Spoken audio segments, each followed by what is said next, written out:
안녕하십니까. 임종인 성형외과TV의 임종인 원장입니다. 오늘은 의학적인 것보다는 색다른 분야를 말씀드리고 싶은데, 제가 드론을 이용한 촬영을 취미로 하고 있기 때문에 이번 2024 드론쇼 코리아 부산 백스코에서 3월 6일에서 8일까지 열렸습니다. 그래서 드론쇼를 참가하고 나서 이 드론에 대해서 요즘 트렌드가 어떤지, 어떤 분야로 발전하고 있는지 하는 것을 정리하는 시간을 가지도록 하겠습니다. 드론에 관한 모든 것 무한한 확장으로 세상을 이롭게 하다 하는 게 이 드론 쇼의 큰 주제였습니다. 쇼와 함께 심도 높은 컨퍼런스도 같이 있고, 또 다양한 이벤트도 함께 할 수 있어서 드론에 관한 그 이해를 넓히는데 좋은 기회였다 생각을 합니다. 가보니까 일반 참관인도 많았지만 인물이 굉장히 많았습니다. 그래서 군사적 용도의 드론 사용에 대해서 굉장히 관심이 증가되는 것을 볼 수가 있었습니다. 올해는 8회째가 되었고 228개사에 881개 부서가 참가를 했다고 합니다. 그래서 엔터테인먼트 쪽도 AI를 접목시켜 가지고 프로그램하고 코딩해서 주어진 미션을 달성하는 AI 드론 챌린지라든지 드론 농구, 드론 축구, VR 드론 레이싱, 그 다음에 스피드 드론 경기, 뭐 이런 다양한 드론을 이용한 엔터테인먼트도 체험할 수 있는 자리였습니다.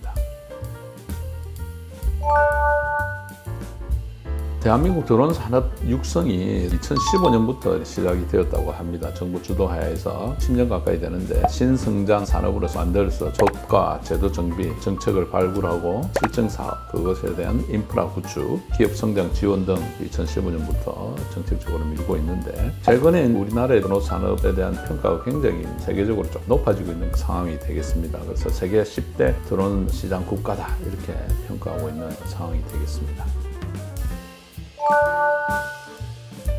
이 드론이 어떤 식으로 상용화되고 연구되고 어떤 분야에서 사용을 하고 있는지 한국안전기술원에서 분류를 한 게 있습니다. 첫 번째는 농업 분야가 되겠습니다. 요거는 첫째 개발 단계부터 해서 초기 상용화 단계, 그다음에 완전히 상용화되는 단계, 이 세 단계를 우리가 나눈다고 생각하면, 거의 상용화되어서 파종을 한다든지 농약을 뿌린다든지 물을 뿌린다든지 여러 가지 농업에는 굉장히 활발하게 사용되고 있고, 두 번째 예술 및 엔터테인먼트입니다. 공중 촬영이라든지 라이트 쇼라고 합니다. 분집 촬영이라고 이야기를 하고, 그 다음에 레이싱 이런 게 있습니다. 그래서 예술하고 엔터테인먼트도 굉장히 활발하게 상용화되고 있는 분야가 되겠습니다. 그 다음에 세 번째는 건축 분야가 되겠습니다. 빌딩 및 대규모 시설 건축에 이용할 수가 있습니다. 이것도 개발에서 초기 상용화 단계를 넘어서 완전히 상용화 단계로 가 있는 그런 분야가 되겠습니다. 네 번째는 배송입니다. 드론을 위해서 배송하는 건 뉴스를 들었을 겁니다. 육지에서 섬으로 간다든지, 육지에서 바다에 떠 있는 배에다가 배송을 한다든지, 도시 외곽으로 배송하는 경우 있고 도심 배송이 있습니다. 도시 외곽으로 배출을 하는 것은 초기 상용화 단계에 있고, 도심 배송이라든지 우편 배송은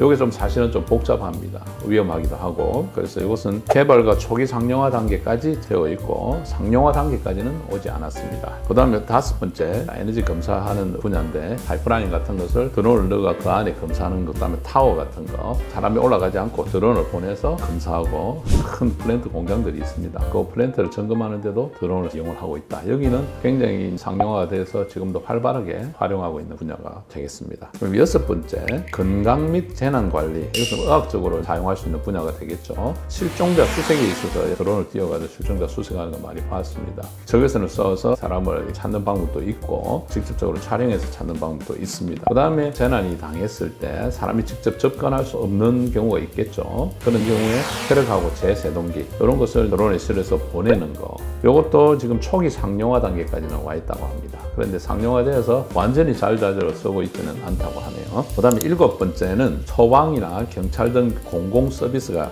되겠습니다. 그래서 뭐 경찰이나 소방 등에서 국가 보안 임무라든지 이런 걸 할 때 드론을 사용을 하게 되겠죠. 예를 들면 군중들이 많이 모여 있을 때 사람 숫자가 어느 정도 있고 어느 위치에서 어떤 일이 벌어지는지 이게 드론으로 감시도 할 수 있고, 드론에 확성기를 쓴다면 군중들에게 알릴 수 있는 방법도 있습니다. 소방에서 고층에 불이 났을 때 드론에 호스를 연결해서 띄웁니다. 띄워서 그 드론을 붙어있는 호스를 통해서 불을 끄는, 지금 드론도 초기 상용화 단계까지 와 있는 것이 되겠습니다.